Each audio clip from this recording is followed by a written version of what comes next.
find yourself getting passed by multiple cars, as I mentioned earlier on. So Mileham in a very precarious situation, but he often finds himself in these places. He doesn't qualify as well as he races.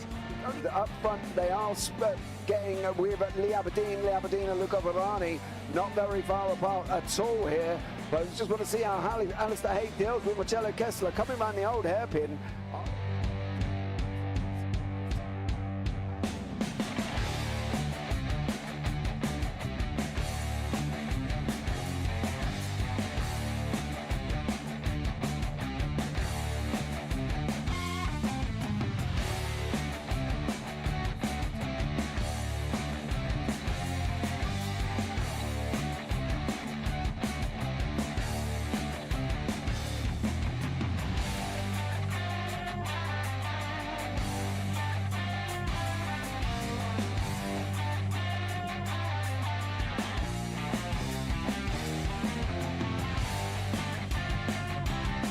I would say it's not the best decision they've ever made, just not having done that under the safety car, really.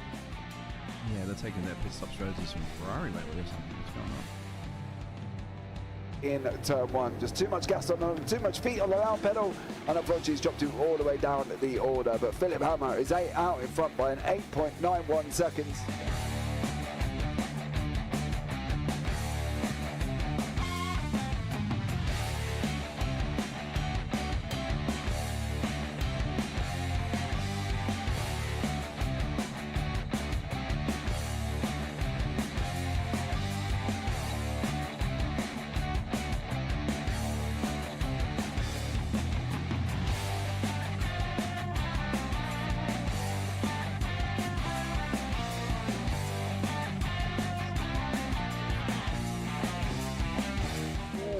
Dan Michael is a wall there, sir. And definitely doesn't want to be hitting that earlier on as well. Difficult, the understeer is in the dirty air through that final corner because it's such a long corner and you get dragged off into the grass very easily. He'll have the slipstream down towards the chicane. Peterson was briefly alongside, but that slipstream has saved him and kept him in third. Yeah, Varani now lost a little bit of time to Aberdeen, about half a second. Peterson is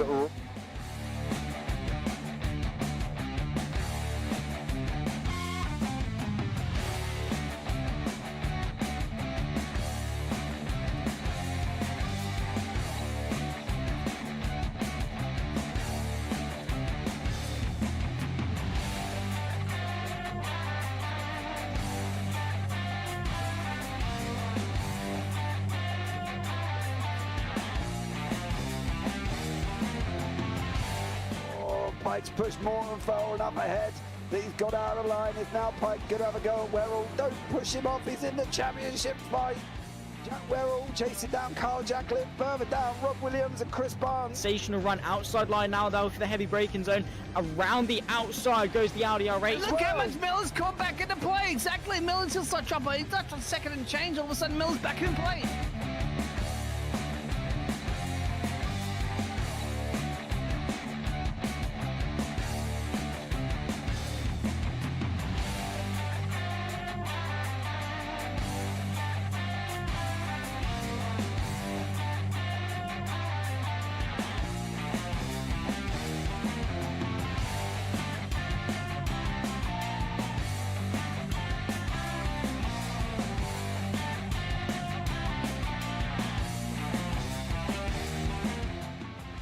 Moving on to the back end of Phil Jocelyn. So there's been a lot of movers and shakers in this first 2 laps here for race. Absolutely serious racing league. Everybody's allowed to have fun. Yeah, it's all about the entertainment. So I hope everybody is enjoying themselves out there in the chat. We know that Ron is been enjoying himself watching the Burger King machines off into the grass a little bit there as they're really bunching up now.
Does he have it? Medeiros is going to get it.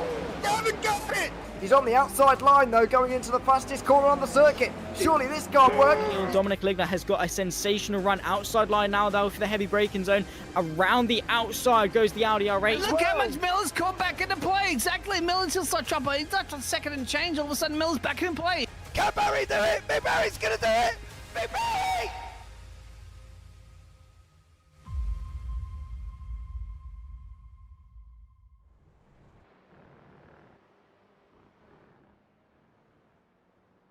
The Tanso Racing Group Season 3 of their GR86 Championship is into its final stages with just 3 rounds left to go. Hello and welcome, ladies and gentlemen, and welcome back to the JP Broadcasting YouTube channel, where we are bringing you rounds 9 and 10, event 5 of this brilliant championship. It will be myself, Zach Sweeney, Callum Mileham alongside me in the commentary booth as well, and we take to a circuit that is famed among the UK because it is one of the fastest, most flowing, most entertaining circuits that you can take to in the British Isles, and it is one that I am thoroughly looking forward to seeing our little dingers take to today. Callum, it must be said that off the back of Bathurst, we couldn't really get much more opposing circuits with Donington and Bathurst. I am really looking forward to seeing the style of racing that we see developing. Well, off the back of Bathurst, I'm looking forward to seeing some even more great racing. Yeah, 100%. Tonight is going to be interesting because the track, I would argue, isn't as challenging as the mountain was before. But I think we're going to be treated to some really good racing today. And obviously the track being a little bit wider as well than Bathurst and a little more forgiving as well. You haven't got walls either side of the track, you know, where the white lines are. So you've got a bit of a runoff if things do get a bit hairy through these corners. So looking forward to some really good stuff tonight.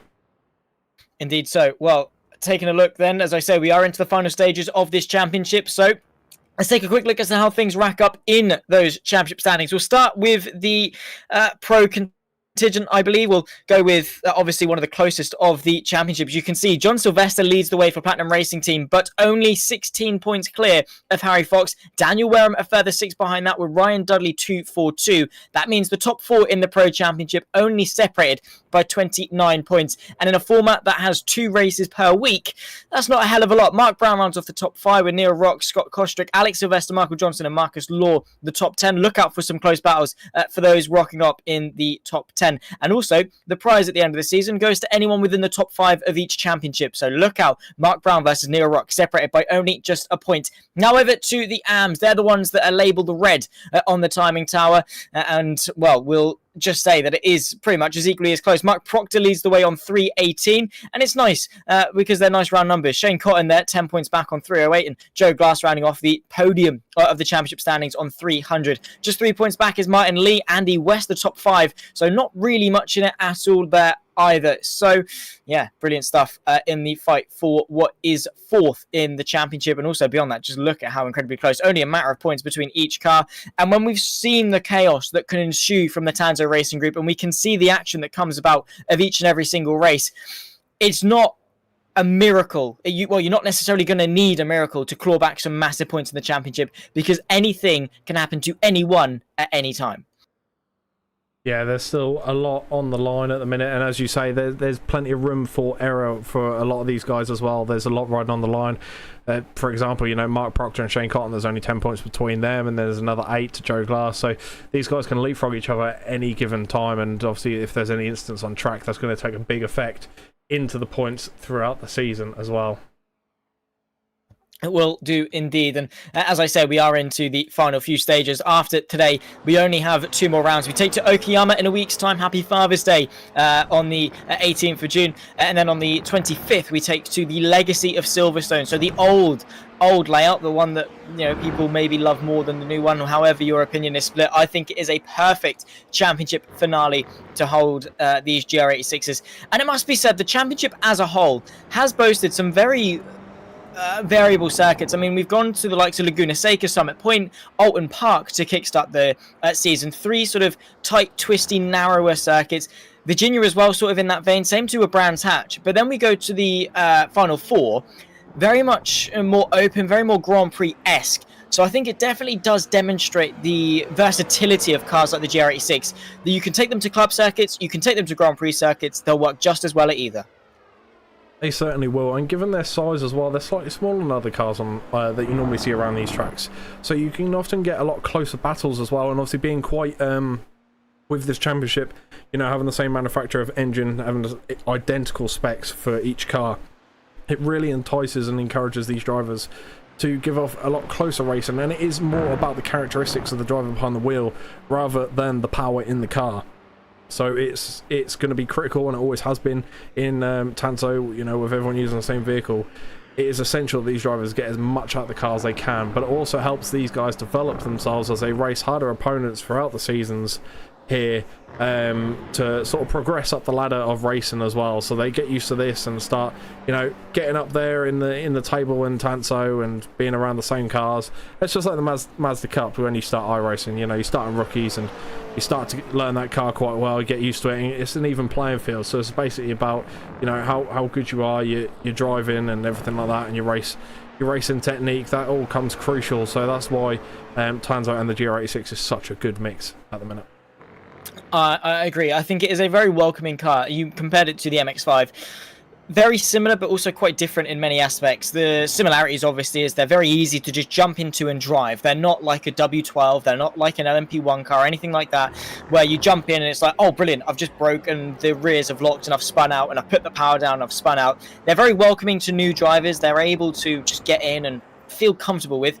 Obviously, they're easy to learn, difficult to master. Having a GR86 or an MX-5 on the limit is one thing, but they're very inviting to new drivers, which is great to take your first step on the ladder in the iRacing license system. So it's a good car to have, and it does mean that it is very open for people to join a championship like this. It's not an exclusive thing like we see sometimes with classic cars. Not everyone enjoys driving the Lotus 79 because it's not for everyone's taste, but a GR86, anyone can jump into, anyone can have some fun, and I think that's really shown in how close the championship is, and well, currently how close the times are in qualifying. Mark Brown leads the time and standings as it stands with a 1:43.889.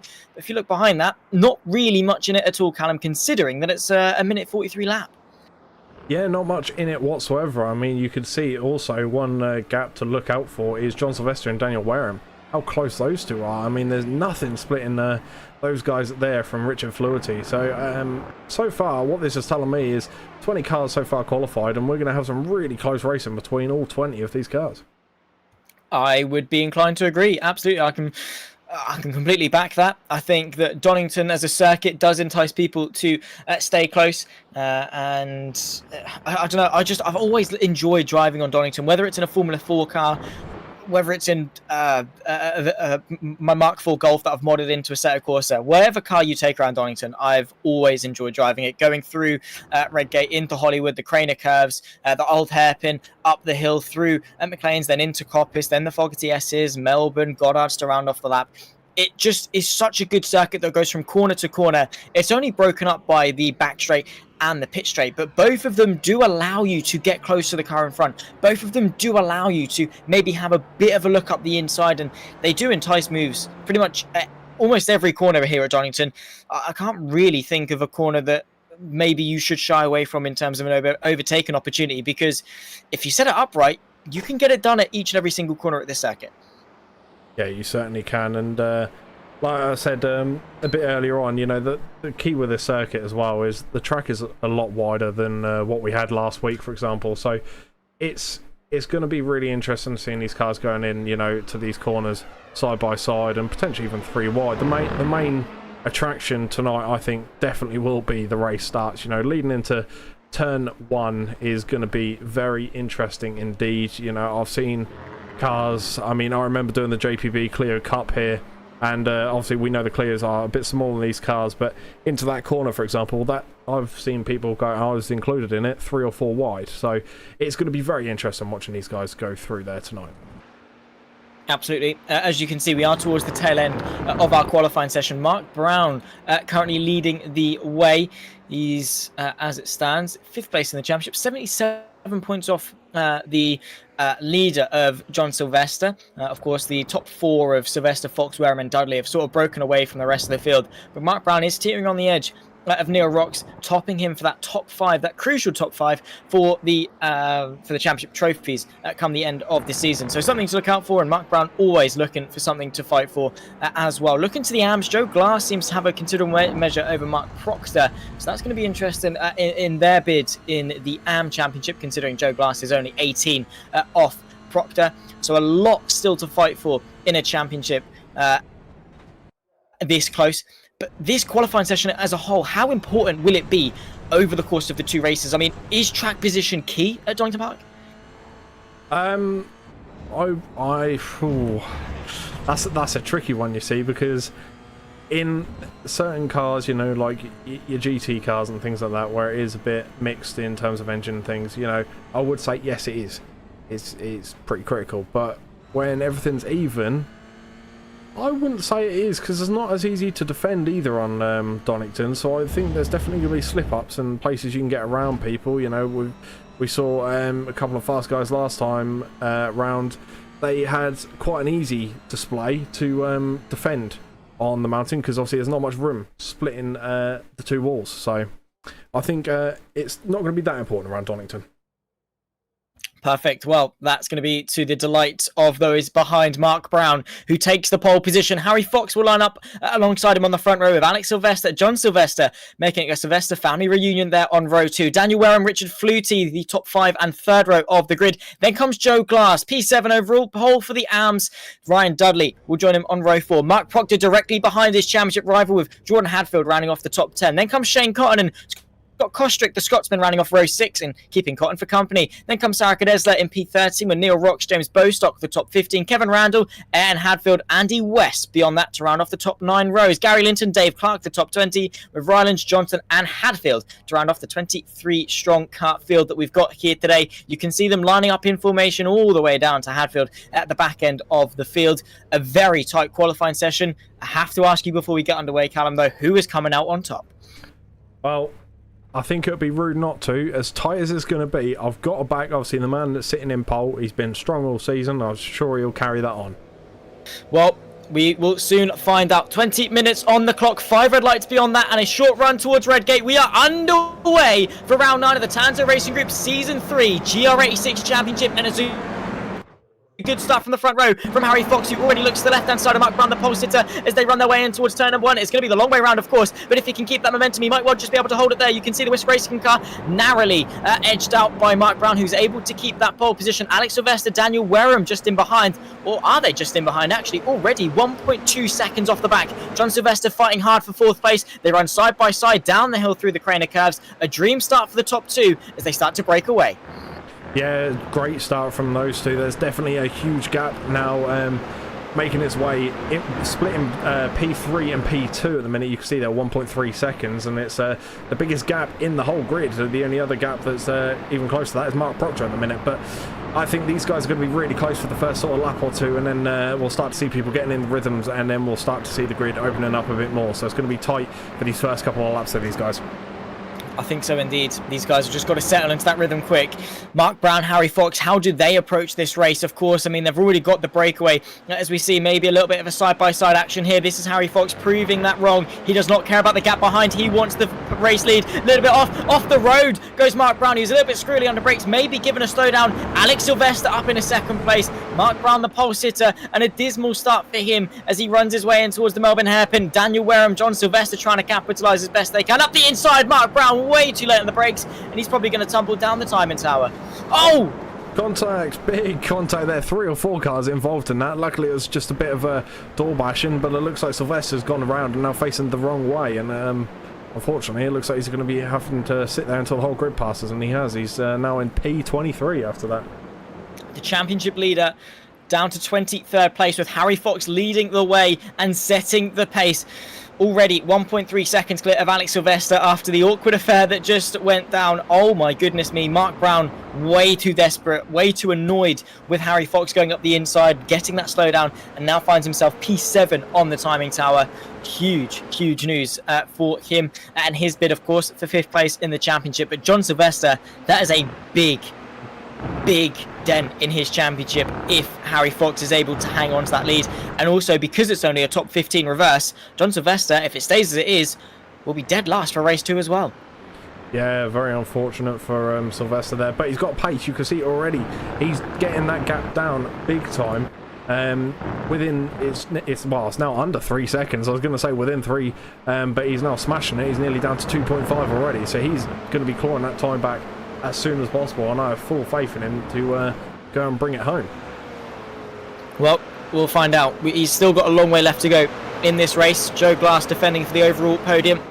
Still got the AM lead. There's contact in the background. Who's that after that? James Bostock. Lee Rylands, I see, tumbling side by side for the podium. Joe Glass trying to hang on to it. Ryan Dudley sent wide. And you can see Daniel Wareham with a sensational run. Are they going to go 4 wide into the hairpin? Oh, my word. They settle into 2 couplets. Daniel Wareham, Ryan Dudley trying to negotiate the chaos. Is that Mark Brown back into the mix as well? He's found himself up in a 3rd place. What a run that is from the pole sitter. Eager to redeem himself and back into the podium. This race is awesome for the podium. Yeah, it's been really good so far. Quickly going to jump back and see what happened to Mr. Bostock here. Let's have a little look. And they're coming in. I think, does he lose it on his own? He's understeering in a bit. He's caught the cut. He's been assisted round. Unfortunate there for... and he's collected someone as well. That might have been Lee Rylands, I think he maybe just had a tangle with. That is unfortunate. Huge stuff, unfortunately, and an easy mistake to make because he was already losing the car by himself. It was then the second tappers. Oh my word, side by side through the crane of curves. That Kostrick and Proctor, I think, just in behind this fight. It might well be. Here's John Johnston as well. He's fighting towards the back end of the field also. So fights up and down the field. Wherever you look, there's something going on, and is a testament to how close this field is as one bad run quickly shifts the momentum. John Johnston, getting swallowed up by the pack. Yeah, as Johnson's had some good battles so far this season. You can see he's in well within one at the minute, repping the Tanso Racing Group livery, the league owner there, and these guys certainly aren't going easy on him for being the one that runs these leagues. But yeah, he's been in some fantastic battles this season, and it's good to see him still pushing on and going as hard as he possibly can around this track, and top quality guy, top quality driver. Indeed so, but unfortunately it's not a top quality position down in P19. No offense, Johnston, of course, because, P19 is definitely not where he's going to want to be. Side by side for the podium, Ryan Dudley on the attack versus Mark Brown. He looks to the outside of the Melbourne hairpin, and that is going to be Daniel Wareham picking his way to the inside. Has he got his foot down soon enough to maybe mount an attack as they head into Goddard's? He's going to dummy to the inside. He sees the inside open. Tricky braking point for Goddard's. Probably one of the most tricky in my personal experience overall. I mean, it's sort of, you can't see the corner going in. You've not really got many reference points. You just have to sort of eyeball it, lap in, lap out. Goddard's, as simple of a corner as it might seem, it's very difficult to really nail. So got to be careful as you run your way through. And now in towards Redgate, a bit of a twitch there from Ryan Dudley. Mark Brown is very quickly going to be back on his case. He certainly is in that Monster Energy livery, and he's going to be bumper to bumper now, and this is going to be really tight between these two. You can see there how close Mark Brown really is, and Dudley's gone a bit wide, and he's going to have to hold or defend that line against Mark Brown to hold him off. But this is the prime time where Mark Brown is going to have the pace and manage to get that position. He's got the inside line. Can he hold it? And he's going to come up to a right-hander here very shortly. He's going to have the outside, so Ryan Dudley's going to swoop back and hold that position. They're still going to be side by side, but they're well over half the lap now, and wonder how long they can keep this going throughout the race. Well, let's see. Outside line for Mark Brown as they run their way through Coppice. Ryan Dudley caught up over the curb, but now in the slipstream, what can he do with this weapon? The top two are for Harry Fox and Alex Sylvester, broken away from this fight. It's a race for third, and also a race for everywhere else on the time and tower as well. A slowdown for Ryan Dudley. He loses the place to Wareham and Flutie, down to 6th place overall. Where did he get that? Was it at Coppice for taking too much curb? I'm not too sure, to be honest, because obviously I've got nothing on our radar to say how he got it, so I'm not 100% sure what has happened there, actually. Well, that is peculiar, to say the least. Here's John Sylvester, by the way, check in with the championship leader. Is he going to remain the championship leader? He's got one more overtake to benefit from reverse grid pole, and he's got to get his way past Gary Linton in order to do so. Into the Melbourne hairpin, the Platinum Racing Team driver is going to get the up and under, get his foot down first, and is he going to look to the outside of the final corner? It's an important position for Sylvester and a mighty comeback drive, it must be said, and well, he's done it in the span of less than the first half of the race. It's been a sensational drive. He's gone from the highest of highs to the lowest of lows, back now into a reasonable redemption position. All eyes for Sylvester will be on race 2. Yeah, they certainly will be, and it's one thing I mentioned, you know, I've got full faith in Sylvester to put on a comeback drive here and get back into a solid position, and he's definitely taken the fight to these guys at the minute. They're ahead of him, and yeah, like you say, reverse grid may come in handy big time for John Sylvester in terms of points for the championship here, because things are looking tight as we've seen so far, and there's a lot of battles out there for points. There's massive off tracks from a couple of cars. Looks like, I think that's a whisk delivery off in distance, kept it on. Oh my word. Risky join, but a hell of a drift, but that's put John Sylvester off his line and having to slow down a little bit, and he's lost the position to Jordan Hadfield, who's gone through and taken the original pole for race 2. Yeah, John Sylvester was working his way past Gary Linton. Linton, understandably, didn't want to give up reverse grid pole and force it tooth and nail. In doing so, went too deep at the old hairpin, and in doing so, then lost the car.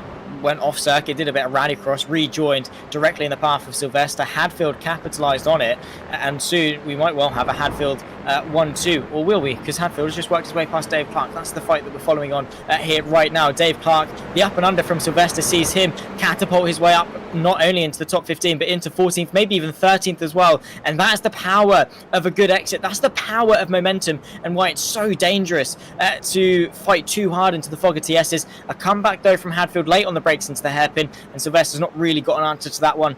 Apart from this little send here, maybe into the final corner, inside line, late on the brakes. He's got to get it stopped. Too wide, too deep, as well as the Jordan Hadfield and Dave Clark fight over what is 14th place as well. But John Sylvester has worked his way ahead. He's now into 14th place, 13th place even now.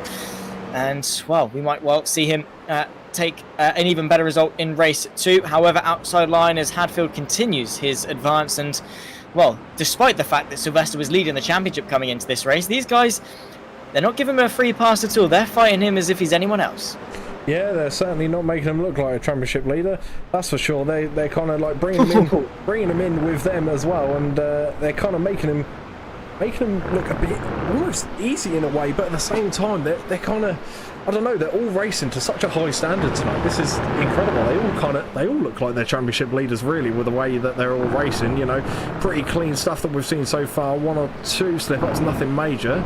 But everyone tonight seems to have good pace. You know, there's still quite a few battles going on around the track, and like I said, things have opened up a little bit, but there are still people out there with some immense pace that we're seeing, you know, well in halfway into the race, and there's contact there. Oh wow, that is heartbreak. Is that the two Hadfields coming together? Oh my word, yes it is. A Hadfield disaster. The pair of them now out of contention. I would not want to be sat at the Hadfield dinner table, let's put it that way. Side by side coming out of Coppice. Ayrton just right hand downs his relative. Don't really know what the relation is. Father and son. Is it father and son? Who's who? Son. I believe Ayrton is the son, and Adrian he's got his pocket money taken away. His pocket money is gone. Yeah. Oh my word, he is going to be stuck taking the bins out for 3 weeks straight. Oh my goodness me. Ayrton Hadfield, what have you done, son? You're going to be sat on the naughty step for a long time. You can forget going out to see your friends, good sir. I'm sure he's probably a grown adult, but anyway, that's besides the point. He's still sat on the naughty step. Regardless of which, that was brutal. And, well, yeah. Anyway, we'll move on. We'll focus back onto the fights at hand, because Mark Brown versus Ryan Dudley continues on. I have to say, by the way, Callum, that was a great save earlier on with the fact that you were completely savage on John Sylvester, then sort of recovered it by saying sort of, oh, but no, it's fine, because everyone's showing good pace and everyone looks like a championship leader. It was a good save to stop the Platinum Boys in the YouTube chat coming to pitchfork your throat.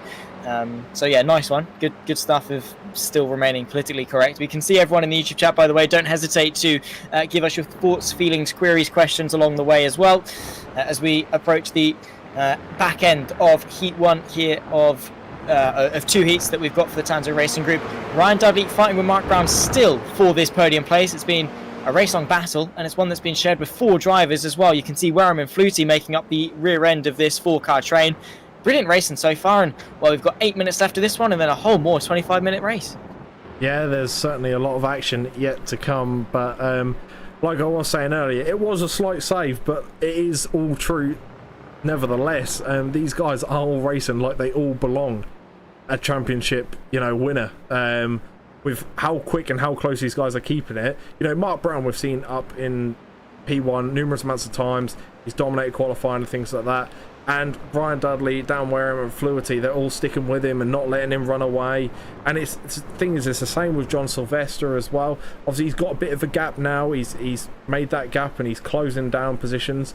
But before, they were keeping him within touching distance so well, and it was just making John Sylvester look like that was his place in the grid, and it didn't look like he belonged any higher up. So they were doing a fantastic job there. But John Sylvester's pace that he well and truly does have has shone brightly now, as he's 1.7 seconds behind Joe Glass for the top 10 round off position there. So he's having a fantastic comeback drive. He is, yeah. I think that doesn't even do it justice in of itself. John Sylvester has taken this with both hands and has said, you know what, no matter what happens, this is my race, this is my moment to seize, and he has had a brilliant job. Joe Glass has got to be careful though, because that AM podium, Kevin Randall sat in the slipstream with John Sylvester and might be dragged along with him, trying to push the limits of Sylvester, did Randall, and in doing so overstepped the markers. Off the road there goes someone, that might be Rylands, who is the lone car off the lead lap. But yeah, well, Sylvester, it's very easy, because there were two ways that Sylvester could have gone about this race, right? He could have dwelled on the mishaps in the early stages and said, oh, I feel sorry for myself, oh, I'm John Sylvester, I've lost the championship lead. Or he could have done what he's now done, which is say, you know what, no, I'm John Sylvester, I've got the championship lead, and he is fighting tooth and nail to keep it. Yeah, well, this is the perfect thing for John to be doing right now as well, because the harder he pushes right now and the more points he gets, the bigger advantage he's going to get as well, because there's certain people that we've seen, that are very quick and have finished high up the table many times this season, and they're not here today. So this is John's prime time to really get in amongst it and grab some points, and as many as he possibly can, with a reverse grid in mind as well. He's still only 4 cars away from the man on pole, so he hasn't got much work to do in race 2. So, and with just over 5 minutes remaining, our question's going to be slipping into his mind. Zach, is he just going to hold his position, or is he just going to keep pushing? Yeah, well, John Sylvester, I can tell you for free, is not a driver that likes to settle. If there's a place at hand, he's going to push for it, and he has still got a quarter of this race left to go. Well, he's got 1.3 to Joe Glass. I think that might well be his ceiling. But a top 10 after being dead last on lap 1. Cannot complain with that whatsoever from the championship leader. And it does put him in a good stead for race 2 as well, because the people that he's got in front of him are people that he's already flown past and overtaken. He's shown that in race 1. Harry Fox, Alex Sylvester, Mark Brown, Ryan Dudley, they've got to get past people they've not yet overtaken in this race, and well, they've got to get past each other. John Sylvester, he's in a league of his own in race 2. He's going to have that flip reverse grid, get through the people that he's already overtaken, probably get the lead and probably run away with things, while Harry Fox, Sylvester, Brown, Dudley all fight over those positions. That's going to be Sylvester's time to run free, as we've got a good little fight here down between Sarah Cadesla and Andy West. Yeah, Andy West has given us some good display so far this season. I'm not too sure if there's a bit of contact there between Andy West and Ayrton Hadfield. Obviously, Ayrton Hadfield on a comeback drive himself as well from that earlier incident, going side by side through the chicane. Very well done for both drivers there, good respect given, and Ayrton comes out on top. It's a fantastic move for Ayrton there, moving up a position straight after the incident earlier on with his relative. Yes. I would love to be a fly on the wall in the room that the two Hadfields are going to share at some point. Alex Sylvester is showing on our timing screens as out. I'm hoping that's not the case and just a mere glitch, because that would be detrimental. I think he's there. He's still good. Breathe. I think just SCK had a bit of a moment, had a bit of a wanting to give us a bit of a heart attack, but we're all good. He's still in second place and still flying the Sylvester flag proud up ahead. I do want to know the relationship between Alex and John as well. I am curious. I don't think it's a coincidence that two Sylvesters drive for the same team in the same championship. The world is small, but I don't think it's that small. So I would love to know the relationship between those two. Ryan Dudley still on the back of Mark Brown. However, Mark Brown has fought his way back after losing pole position in the early moments of this race. He's had a good little scrap here with Ryan Dudley. If you are Dudley, though, you've been struggling to get through for quite some time now. You've not really been able to put on much of an attack. how do you work your way through? Has it been a case of working with Brown to catch Sylvester, or has he purely just not had the pace to find a way through? I mean, what's going through Dudley's head in the final moments of this race? So I've seen Ryan Dudley race in many different cars and many different events, and that boy has pace. That's for sure. So I do wonder if we're going to see Ryan Dudley make a move, and Daniel Wareham, just for a bit of information, has just gone into the pits. I'm unsure as to why, but he has just entered the pit lane. But Ryan Dudley, I wonder if he's waiting for the right moment, because we are approaching the end of the race. Now, the best time to make a move on Mark Brown, because we know Mark Brown also has a ton of pace and can get that position back again. I'm wondering if Ryan Dudley's pacing himself, just trying to keep with him, keep him sort of at arm's reach, and then last second pull the trigger and go for the move. Maybe so. Yeah, the best time to do it is when they can't fight back. Here is Alex Sylvester and Mark Brown, the fight that we've been waiting for quite some time, through McLean's, and Alex Sylvester able to get the measure over the pole sitter, up the hill and towards Coppice now, and it's all about the exit. It's all about keeping a narrow run as possible and practically pushing in is Mark Brown. Who's going to get their foot to the floor first? What is Ryan Dudley going to have a say in this little fight as well? Alex Sylvester to the left-hand side. He's eager to defend. This is exactly where we saw Mark Brown go off in the opening stages, and exactly where we saw him lose his race lead. And he's not going to replicate that same mistake right now through the fog of TS's, and it's all about momentum. It's a hop, skip and a jump. Mark Brown under pressure. He's not taking the best of runs. Ryan Dudley now putting some pressure onto the left-hand side as they dip their way downhill into the Melbourne hairpin. Ryan Dudley incredibly late on the brakes. Is he going to go for the move as well? Oh my word, way too late on the brakes. Mark Brown picks his way back through. They're second, third and fourth as they were. Yeah, I think Ryan Dudley just tried to go for the move and unfortunately took way too much momentum into that tight hairpin turn there, and unfortunately concedes the position back to Mark Brown again. And we are, I believe, going to be on, there you go, Barney's flag is waving, as you can see there, the cars come by. He's got his white flag out. It is last lap, so this is the time where I thought Dudley would be making his move, and he's still within arm's reach, so this will be the battle that will be sort of right up until the final whistle.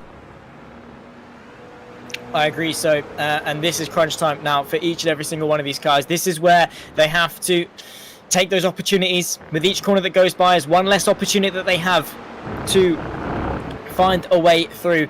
And with a handful of corners left to go, there's not many in it. Harry Fox will, of course, see him across the line. He's going to take victory, or so it seems. 9.5 seconds clear. There's not really much that can stop him. Practically pushing Alex Sylvester through, though, as Mark Brown. Ryan Dudley still trying to capitalise and still trying to pick his way onto the podium into Coppice. Not really much being said there. Deja vu, second, third and fourth, practically pushing each other through, as we've said, and on the previous lap.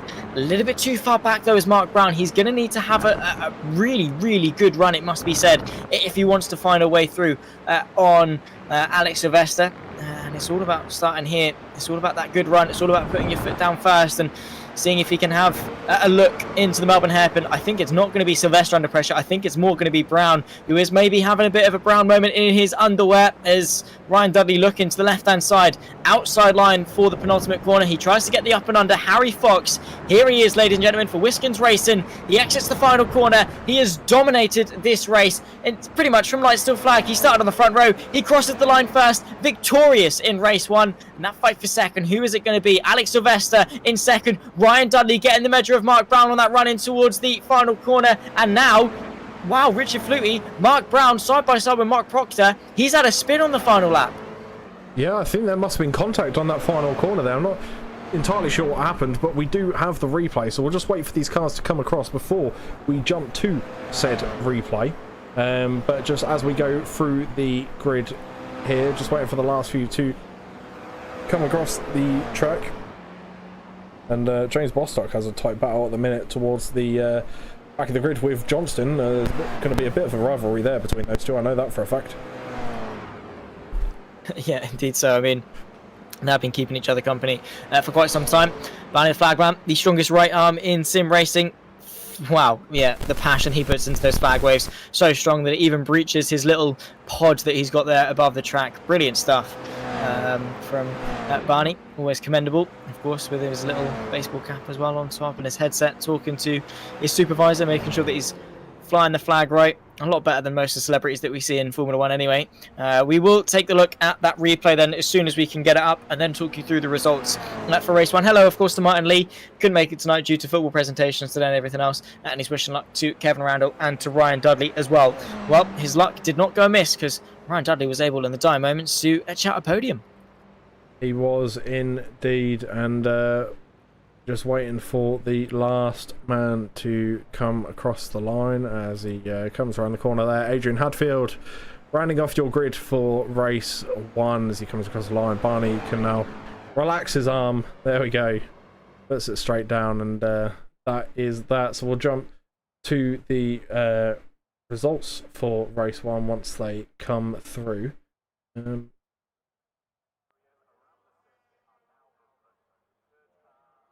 Yeah, well, we'll get them up as soon as we can. Didn't realise, by the way, there's 3 Hadfields. There's, of course, Adrian, Ayrton, and Jordan. All 3 of them. I didn't realise. I thought there was only 2 of them. It's a whole little family tree that we've got going on for the Hadfields. The race results for race 1 will pop up onto your screen as soon as possible. Round 9 of the Tanso Racing Group Season 3 of the GR86s. It has so far proven to be amazing. We're here for Event 5, of course. Donington Park today. In a week's time, we take to Okayama and then Silverstone after that. But let's round off Donington Park first. We're halfway through the evening, and Harry Fox kickstarts it in sensational fashion. From second to first, wins the race by 10 seconds. Alex Sylvester, Ryan Dudley, the podium. Richard Flutie, Mark Proctor, the top 5, and a win in the AMS, trying to stretch out his championship advantage. Neo Rocks having a sensational run in 6th. Daniel Wareham, Shane Cotton in behind with John Sylvester, a mighty charge back to the top 10, it must be said. Let's see what he can do in race 2. Joe Glass rounding off the AM podium and the overall top 10 with Randall, Linton, Kostrick, Brown, and Clark at the top 15. Mark Brown all the way to 14th place on that final lap. We'll see the rest of the results as they run their way through. It is going to be Dave Clark in 15th. He's going to be the reverse grid pole man. Mark Brown there as well will join him on the front row. Seems to be an interesting prospect then for race 2. Yeah, it certainly does. This is going to put a spin on things for many people, but I have to admit, after the let's say the rude comment I gave John Sylvester, I think after seeing that performance, I've got no choice but to back him. Mate. I've got to back him for the second race, because that performance there, after the earlier incident and then getting back to P9 that quickly within the space of, let's think what his incident was, maybe 5 minutes in, so within 15 minutes he's got back to P9. I do strongly put my vote in for John Sylvester for P1 in the second race here. You've got to be careful, though. It is going to be easier said than done, because look at Mark Brown. He'll be on the front row, so I think it is dependent on how hard Dave Clark defends. But it's not going to be a million miles away for John Sylvester in trying to recover some good points to Harry Fox. We've got about a few minutes of warm-up before we head our way into race 2, of course. About 2.5 minutes left of it. A very important time for people just to run, go and take a drink, go and have a wee, whatever it is they want to do. How do you use a warm-up session between races? Do you use it as a warm-up? Do you get yourself prepped for race 2 by going out on circuit? Or is it just a case of running to the loo, getting a drink, and calming down?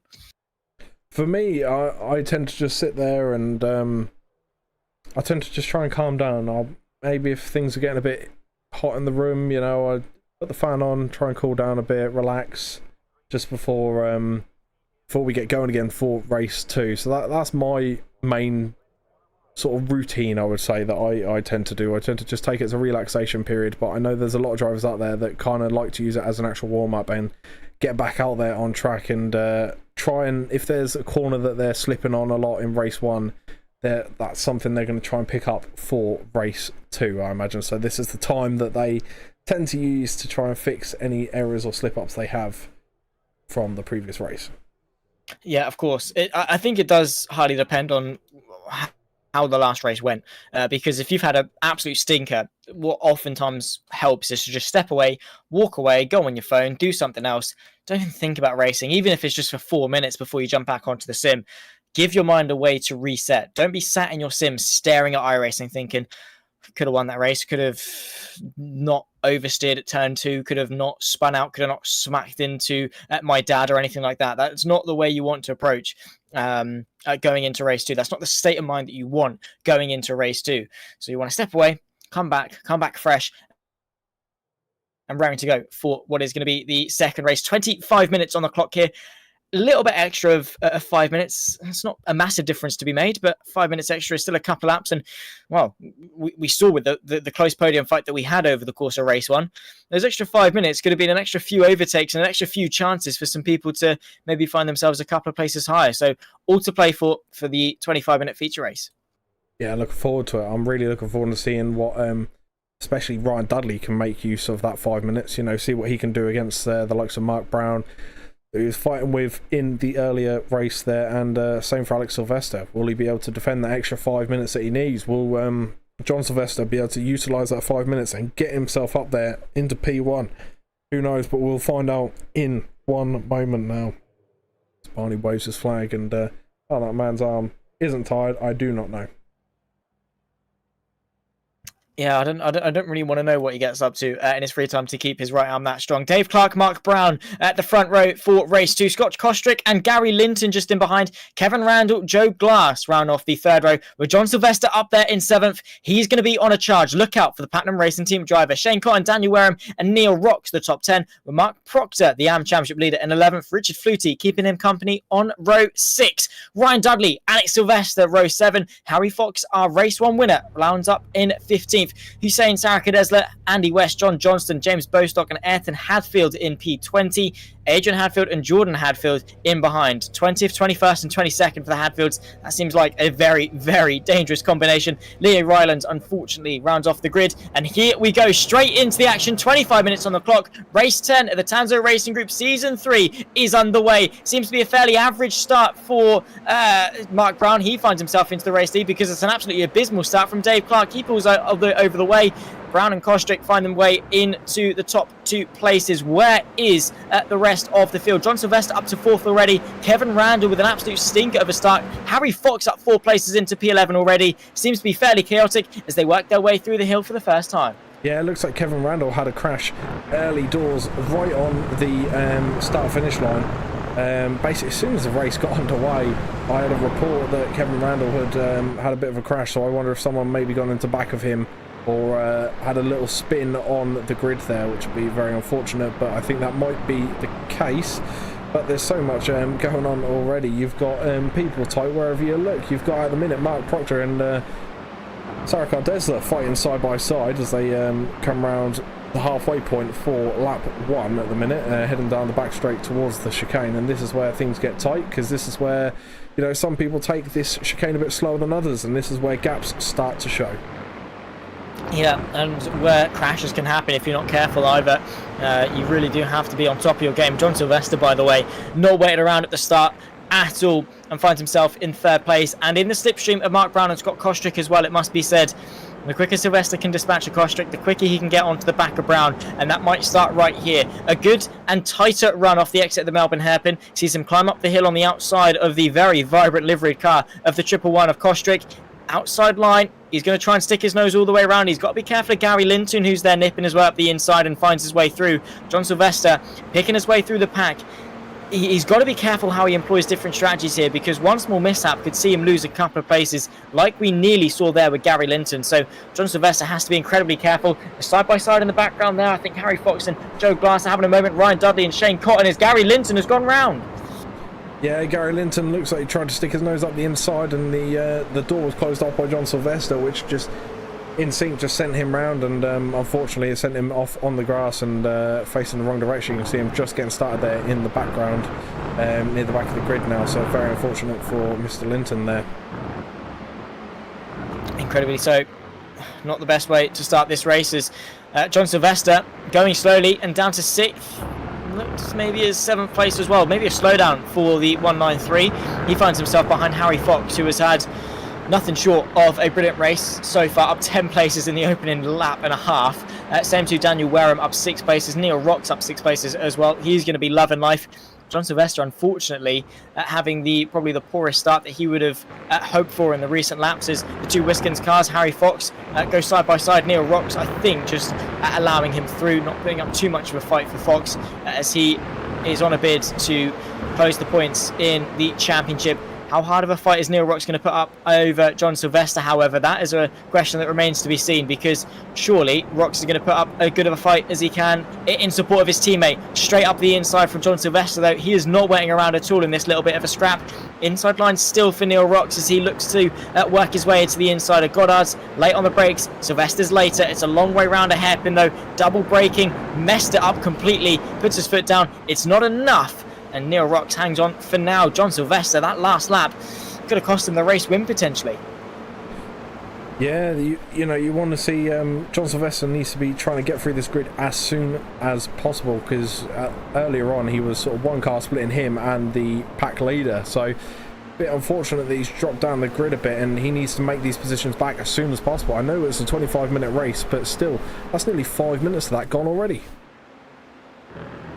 Yeah, already 25% through, or there or thereabouts, nearly there, is still side by side John Sylvester and Neil Rocks. Look at how sensational a battle this is. They continue to go side by side on that run through the old hairpin, now in towards McLean's, and John Sylvester forced to concede. Now he's got Joe Glass for company. Up the inside, though, goes the championship leader, John Sylvester, with a move, trying to find any avenue through. Already Neil Rocks has made them 3 seconds a lap slower than Harry Fox, and this is a huge help in his championship, trying to close down the 16-point advantage that John Sylvester had coming into today. Race 1 helped, race 2 is going even better. Neil Rocks, well, he rocks as a teammate, let's put it that way.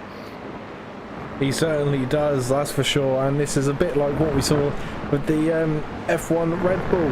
A bit of a controversial championship win for Verstappen, you know, holding off, using your teammate to hold off your opponent and really gain the biggest gap you possibly can. And unfortunately, John Sylvester's still not going to be able to get the job done, and Neil Rocks is going to hold that inside line and make sure he keeps it. But the problem is now is that John Sylvester now has that favoured inside line, and Neil Rocks might look for a bit of a comeback, and he does up the inside, and he manages to get his nose back out in front, manages to hold the position as well, but again he's going to find himself on the outside of John Sylvester. So I feel like this could go on for a couple of laps between these guys, and Ryan Dudley's actually just gone the quickest overall, 1:44 I believe that said, so very quick from Mr. Dudley. Yeah, indeed, so 1:44.102 from Ryan Dudley, who at the moment is sat in 8th place, just behind this little bit of a battle there. You can see in the pink livery car, the 115, just ever so slightly chipping his way at this gap. Neil Rocks is, in fact, actually closed the gap to Harry Fox, who I think is slowed in that train between Kostrick, Wareham and himself. So Neil Rocks, he's doing a great job at keeping Sylvester behind for now. There is the move. Daniel Wareham up the inside of Scott Kostrick for the fight for second. Harry Fox follows him through, and he's going to try and capitalise on Wareham's little bit of a slow run. John Sylvester in the background too. Wareham around the outside of Coppice, chops off the nose of Harry Fox. However, the better run from the championship leader potentially after today finds himself now neck and neck as they try to look to go 3 wide with Scott Kostrick, the Scotsman, looking eager in the background. The Wiskins racing car to the outside, late on the brakes for the pair of them. Who's going to come out on top in this exchange? Harry Fox on the outside through the fog of TS's, does not see his way through. John Sylvester to the inside in the background finally has found his way through on Neil Rocks, finds himself in 5th place, 2.8 seconds off the back of this fight as well. Wareham in 2nd, Fox in 3rd, Kostrick 4th, Sylvester up to 5th. Yeah, Daniel Wareham really pulled that car around that tight hairpin there, and you can see the front wheel lifting up and leaving some marks out on the track as the rubber's ripping across the tarmac. So he really kind of ripped that car across the corner there, and he's almost taken it off track on the final turn, but manages to keep it somewhat on track and somewhat clean as well. So he's sitting there at the bottom of the podium in P3, with Harry Fox just ahead of him by 3 tenths. So it's going to be close between those two for a little while, I imagine, but I'm sure that Harry Fox will have enough pace to hold off Daniel Wareham for a little bit and try and regain some composure and get some rhythm for this race. He is all about rhythm. It's all about momentum. It's all about taking a hop, skip, and a jump, particularly at a circuit like Donington Park. It's all about mind space and all about maximising each and every single one of your opportunities. Neil Rocks is still able to put a bit of pressure on John Sylvester. His pace is not a million miles away from the front runners, but I think he's just acting as a rear gunner for the Riskins Racing team. He looks to the inside as you can see Ryan Dudley now into the fight as well. 3 cars not separated by much, and look at that run from the outside of Ryan Dudley. Oh my goodness me, he's kept his footing around the outside of McLean's, now finds himself to the outside of Coppers, putting Neil Rocks under a bit of pressure, sends him in deep, maybe the up and under from the pink car. He's done exactly that. He puts his foot down, he climbs up the rev range, he climbs through the gears, and he might find himself ahead of Neil Rocks, whose valiant defence might come to an end right here. He's got a bit of an overlap going into the Fogger TS's. He's late on the brakes, he's not late enough. Ryan Dudley works his way through with a brilliant move through the second sector of the circuit. But already Neil Rocks eyeing up a counter-attack. This is brilliant stuff between these 3 cars. Yeah, fantastic stuff from them, and it was good nerve as well from both drivers to sort of hold their own going through that chicane, and they knew things were going to get tight, but they both went for it. And one thing that we've seen really nicely tonight is the amount of respect given between all these drivers as well. There's not been too many catastrophes from these really tight battles. There's just been a few mistakes or slip-ups or loss of traction here and there, but nothing that you would say is kind of dangerous driving in a way. Just a few accidents and slip-ups, which is just all comes a part of racing. It's unfortunate. So yeah, the respect between these drivers tonight has been fantastic so far. It's been off the charts. Indeed so. Fastest lap of the race, by the way, from Harry Fox, a 43.8 on that previous lap, a 44.9 from Mark Brown on that previous lap, so a second difference. 5-second gap might seem like a lot, but when you're a second lap quicker, well, that's going to come down and carry the 5 laps for Harry Fox if he's able to keep that pace differential up, and it might be in no time that we see a fight for the lead with about 16 minutes left to go, closing in on 14 minutes to go. Here's Alex Sylvester working his way up the field as well. He's to the inside of Mark Proctor for the 9th place overall. But yeah, well, Harry Fox, his pace is brilliant. If he keeps that up, Mark Brown is going to be looking in his rearview mirror, well, probably sooner rather than later. Yeah, it wouldn't surprise me. Mark Brown, you know, he's very good. Once he's out in front, he's very good at losing the pack and just kind of getting his head down, focusing and just going full blast, really getting as much out of the car as he possibly can while remaining fully in control as well. It's very impressive from Mark Brown from what we've seen throughout the season, really. So yeah, looking forward to seeing if he can hold off Harry Fox, but Harry Fox has closed the gap down since I started talking, 3/10 already, which is going down rather quickly. To say the least, yeah. I mean, he's already nearly taken another second on this lap alone, which is almost unrivaled pace from Harry Fox. That previous lap time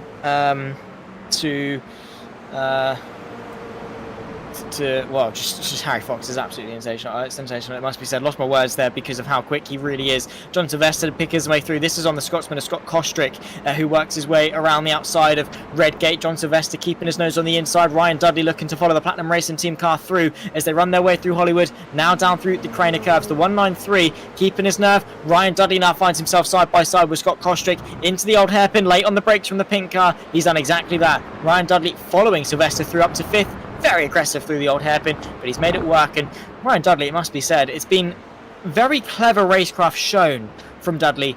He knows the pace of Sylvester. He knows how eager Sylvester is to work his way up through the field.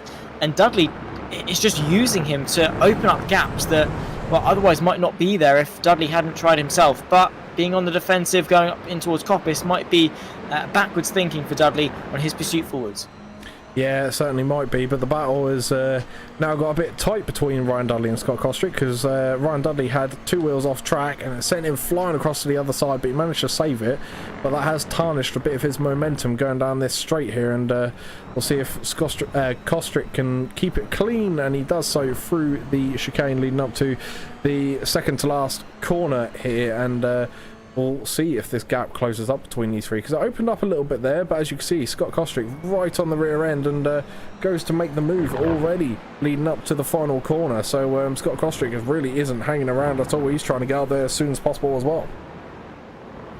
Yeah, indeed. So he's trying to launch a counter-attack. He's late on the brakes relative to the Riskins racing car of Neil Rocks, just in behind. Joe Glass making up the rear end of this fight. That gap between Mark Brown and Harry Fox, by the way, as we tick past the halfway mark, 2.9 seconds. So Mark Brown, as much as he made the most of that early lead, well, he needs to find something else in the locker to pull out some form of an advantage ahead of Harry Fox, because 2.8 seconds, Harry Fox is going to eat away at that. Joe Glass and Neil Rocks go side by side as well, just in behind. And Joe Glass, in fact, finds his way ahead of Neil Rocks. That AM leader has been doing a brilliant job, and it's been amazing to see the back and forth between Mark Proctor and Joe Glass. I mean, they're first and third in the championship coming into today. And Joe Glass has really seized this opportunity. He's scoring quite well. Yeah, he has, for sure. But Mark Proctor's also quite high up there in the AM, so he's going to be desperate to try and get as many points as he possibly can to maintain the total charge for Mark Proctor. And we've seen Proctor come away with some good results as well, but Glass has some good consistency about him, especially tonight. One thing is for sure, a lot of these drivers tonight have been a lot more consistent in terms of lap times and keeping in the packs than we've seen in the last couple of weeks. That's for sure, especially around the mountain. You know, it's not very easy to keep your packs nice and close. You know, single file through the mountain isn't always the nicest thing, and these guys like to go side by side, as you can see here, into the second to last corner with Joe Glass going past Scott Kostrick there on the inside line, but he's going to be forced to the outside line for the final turn of the lap. Can Scott Kostrick hold the inside? And it looks like he is going to do so. Maybe a little bit of contact, I don't think so, and both cars managed to get through fairly okay, and Joe Glass is there. Well, there's nothing splitting Joe Glass and Kostrick. You can see they're coming down side by side into turn one. This is going to put the pressure on both drivers, because obviously just behind that you've got the likes of Neil Rock, Sylvester, Mark Proctor sniffing around at the back there as well. So any slip up from these drivers and it could cause catastrophe for all these drivers. Indeed, so it's a short fuse and one small spark, and it's going to be a massive explosion if things go wrong. Neil Roxon going side by side. Oh my word, he's completely sideways, loses a few places but hangs on to the car. Great save from Neil Rox, but less than ideal in that regard. I mean, everyone's human, everyone makes mistakes. It depends on how you recover from them. Here comes Alex Sylvester and Scott Kostrick going side by side as well as they run their way up the hill in towards McLean's. And oh my word, out of nowhere, I can't help but find that hilarious. I'm sorry. Oh my goodness me, Neil Rox. Right, okay. Yeah. Yeah, this is Dave Clark. He's had his own issue. Neil Rox. In a bit, mate. All right, cool. I've never seen that before in my life. Probably shouldn't laugh, but yeah, no amount of professionalism is going to keep me from laughing at that. That was probably move of the season from Neil Rox, and probably in the wrong way. I think it was the sheer speed that he had when making that move, and just in the background, you know, we're focusing on some serious racing, and then you've just seen the car go sideways flying off, and there's another car going off there. Gary Linton, unfortunately, not able to keep the car through the chicane, and he's jumped back to the pits, unfortunately for him. And Scott Kostrick still under pressure here from Mark Proctor for the battle for P8 as it stands, and Mark Proctor, I believe, is P2 as it stands for the amateurs of this feature race, as we just go over the last 10 minutes of this feature race. There's not much time left at all for these guys to make their moves, and you got John Sylvester. You know, I was backing him from the start of this race, and he's managed to weed his way up to P4 at the minute, and Dan Wareham's putting some pressure by the looks of things on Harry Fox. We'll tune into that in just a second, just see what's going to happen between Alex Sylvester and Joe Glass.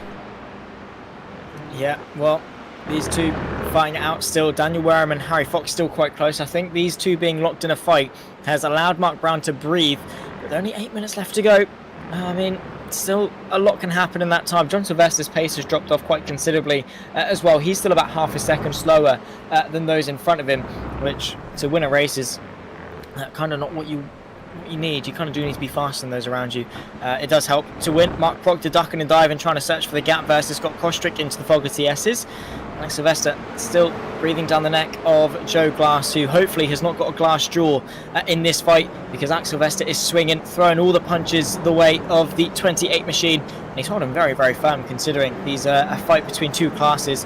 Alex Sylvester wants the overall position, Joe Glass wants the overall position and the AM win as well. It's been a sensational battle, and as you said earlier, great respect between everyone, because it always takes two or even more to tango sometimes. I mean, we always put the sort of the praise on the attacking driver and almost overshadow the person that was being overtaken. It takes a lot of courage, a lot of humility, and also just sheer lack of arrogance to allow people to go side by side this well. Similar to this move here from Alex Sylvester, who picks his way past Joe Glass, and a brilliant battle, it must be said, and one that I'm sure is far from ending. Yeah, I don't think we're going to see the end of some of these battles. Well, really, for the entirety of the season, there's some drivers out there that have been close every single round without fail. So it wouldn't surprise me if we see these battles going on all season long between some of these drivers.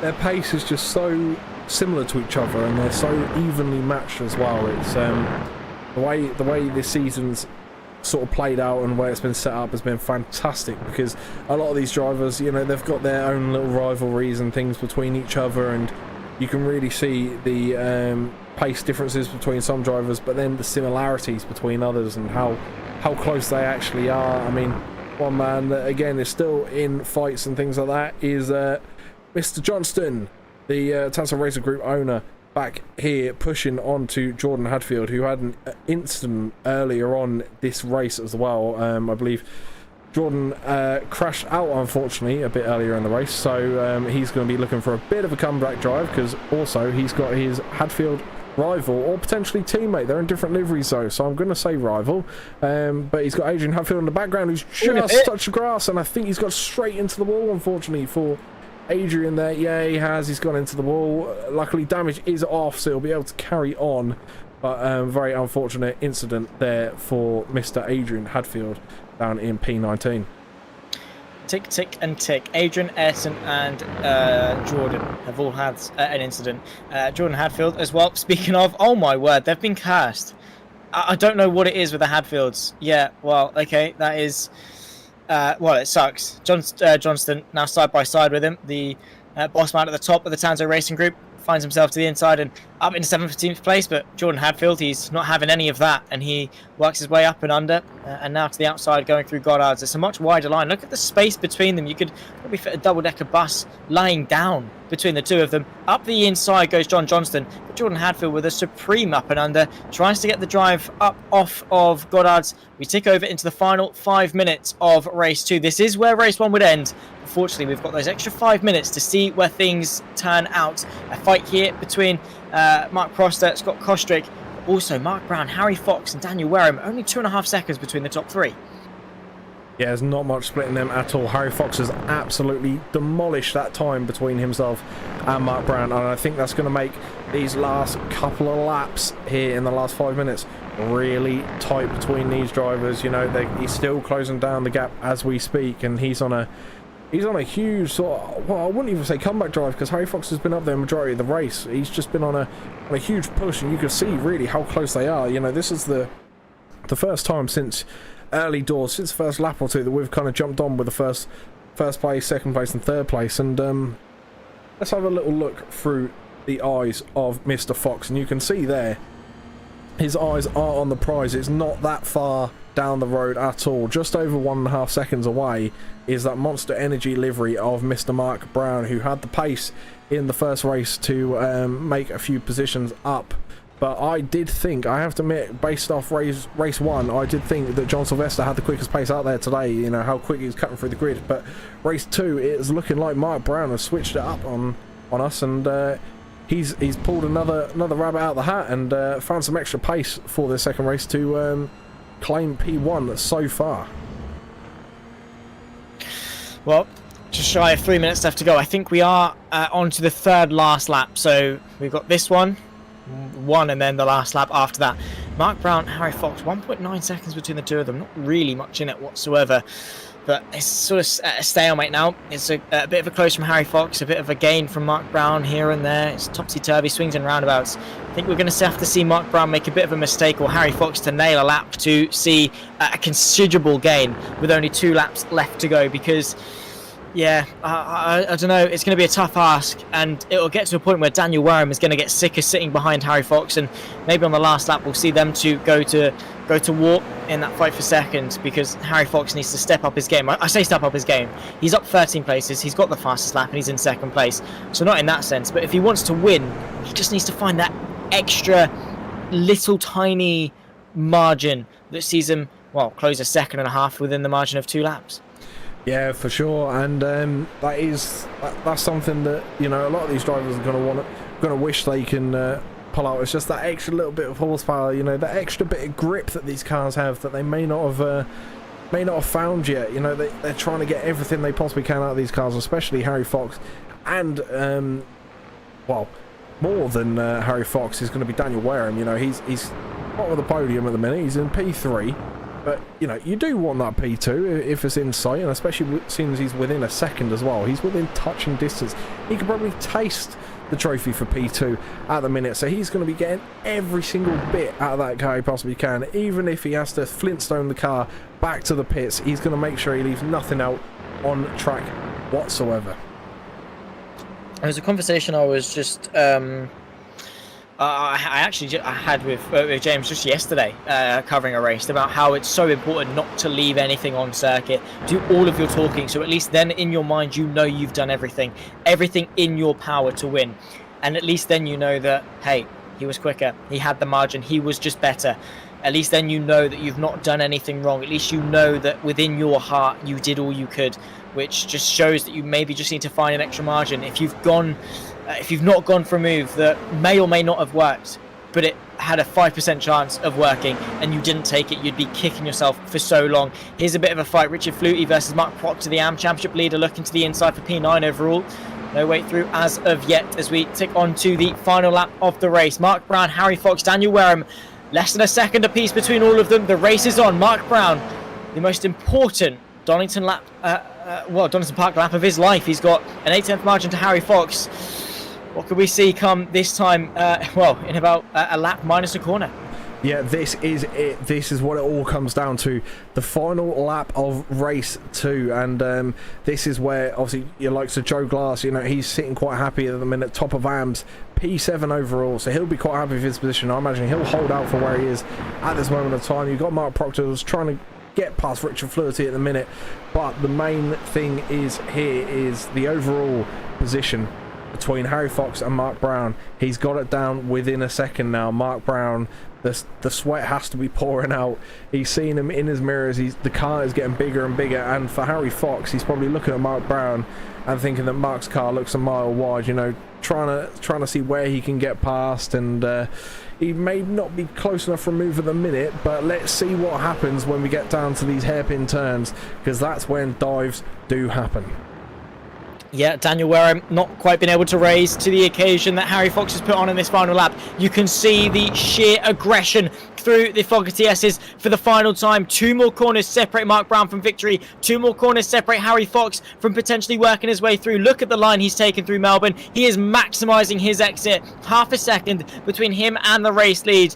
1 more corner left to go for race 2 at the Tanso Racing Group event 5 of season 3. The GR86 Championship is coming down to its final 2 rounds now in Okayama and Silverstone. But to round off Donington Park, Mark Brown has held on very, very narrowly ahead of Harry Fox and Daniel Wareham. He takes the win here in Donington for the second race. But Harry Fox, bravo, take a bow with second place and only 3/10 off the win. Daniel Wareham as well. John Sylvester, a good P4, but a disappointing one at that. The gap in the championship is coming down between Harry Fox and John Sylvester. Ryan Dudley, Alex Sylvester just in behind 5 and 6, with Joe Glass across the line to win the AMS.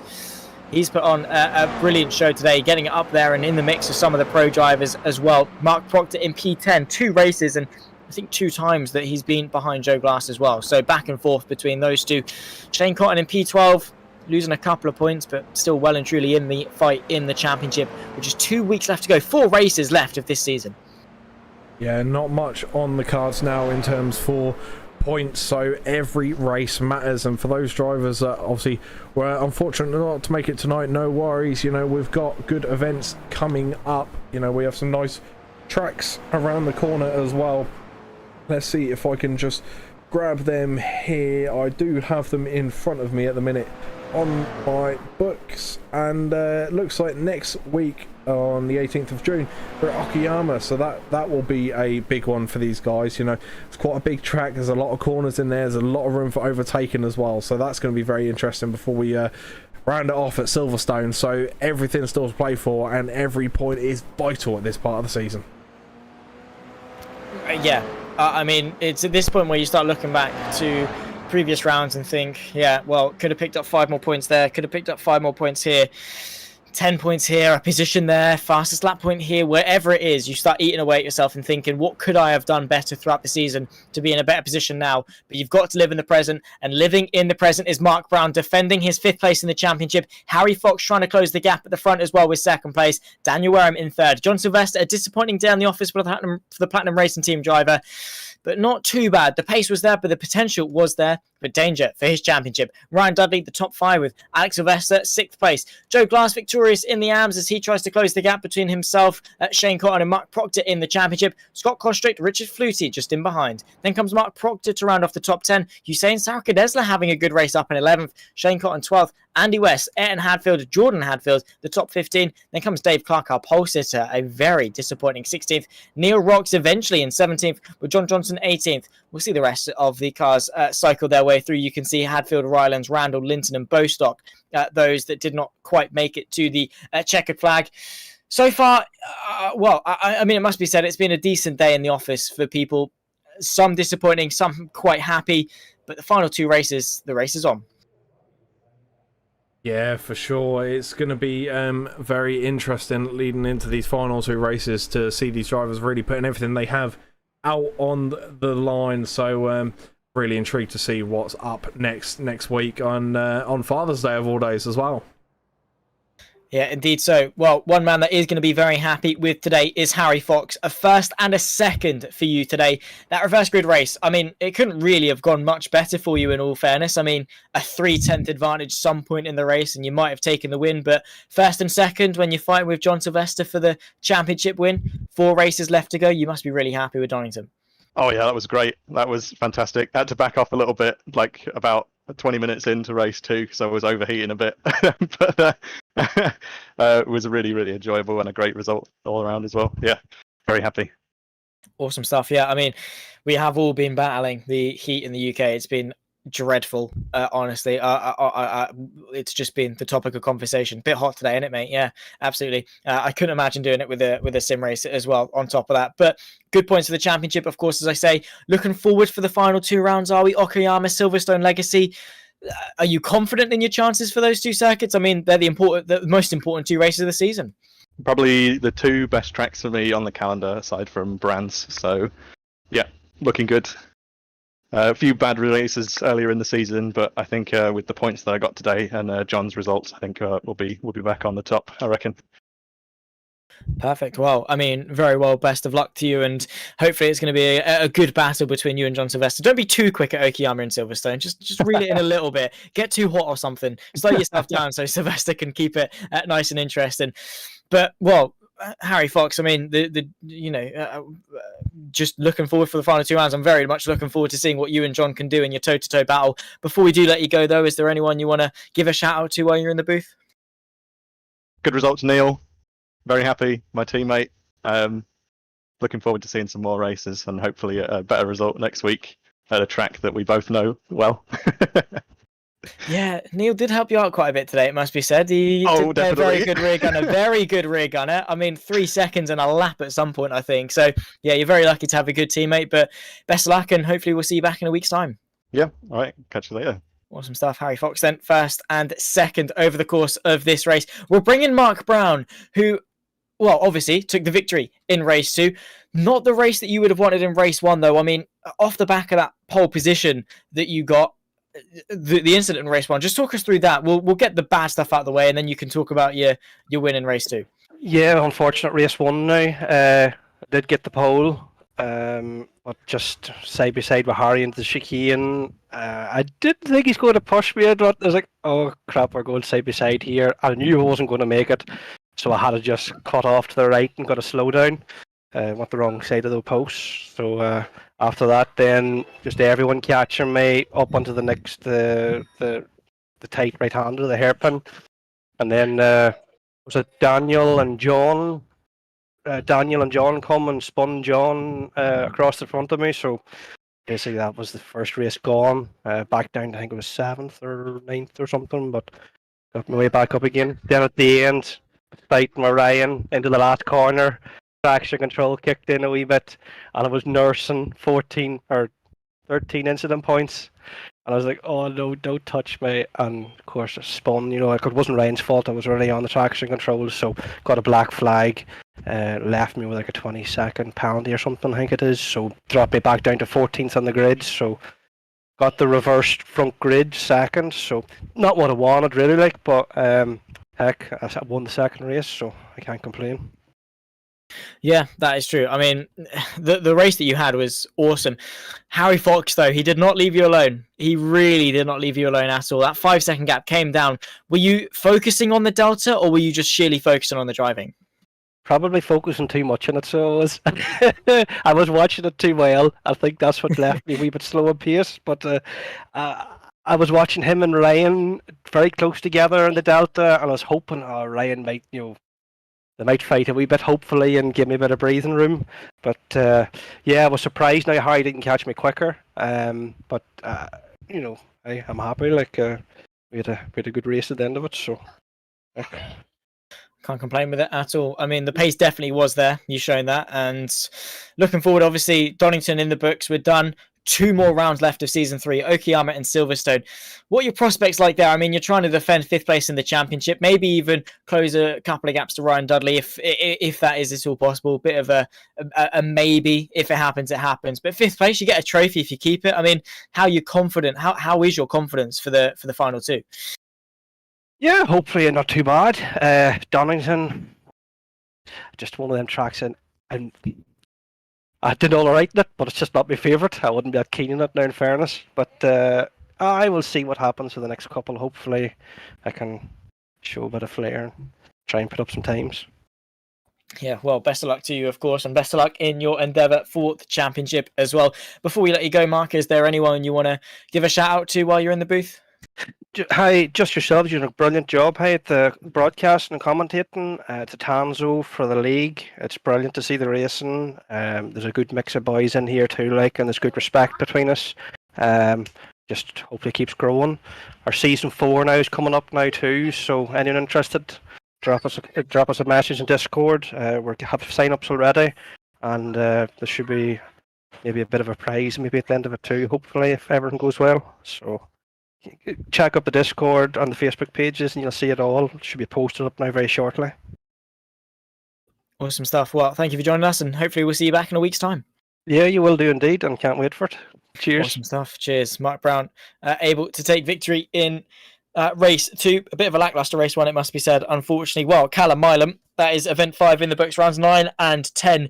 Just 2 weeks left to go. It's scary how quickly this season has gone. I mean, I've only been here for a week, but it's just time goes very, very quickly, it must be said. I mean, Okayama in a week's time, how are we feeling for the GR86s? I am really looking forward to that track, actually. Normally when I see it on a calendar and I'm racing in it, it's not as...